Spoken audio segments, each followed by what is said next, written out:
Creu que oberta, sobretot, donem prioritat als productors locals.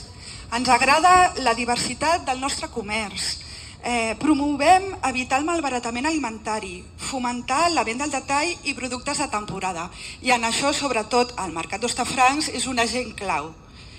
Promovem els hàbits de vida saludable. Recentment, en aquest sentit, hem dut a terme, amb la col·laboració del Vall d'Hebron, una campanya de difusió a les farmàcies de l'Eix i a les xarxes per prevenir el càncer colorectal. No només és important que ho tinguem, sinó que em sembla una declaració de principis que la nova Junta també, de les primeres accions que fa, sigui posar en valor aquests objectius de desenvolupament sostenible i fer-los els seus, per veure com des de cadascun dels comerços i com cadascun dels clients i veïns d'aquests comerços podem també fer aquesta pensada de com podem contribuir a una societat més justa i més sostenible.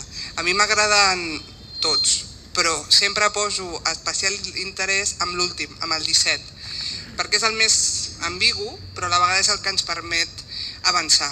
És el que parla de crear aliances, per tant, de fer xarxes, de treballar plegats, d'escoltar-nos, de sumar sinergies, que és el que feu des de l'Associació de Comerciants i el que fa que avui hi hagin també totes aquestes persones, entitats, comerciants i empreses que ens acompanyen i que es fan seva també aquesta campanya.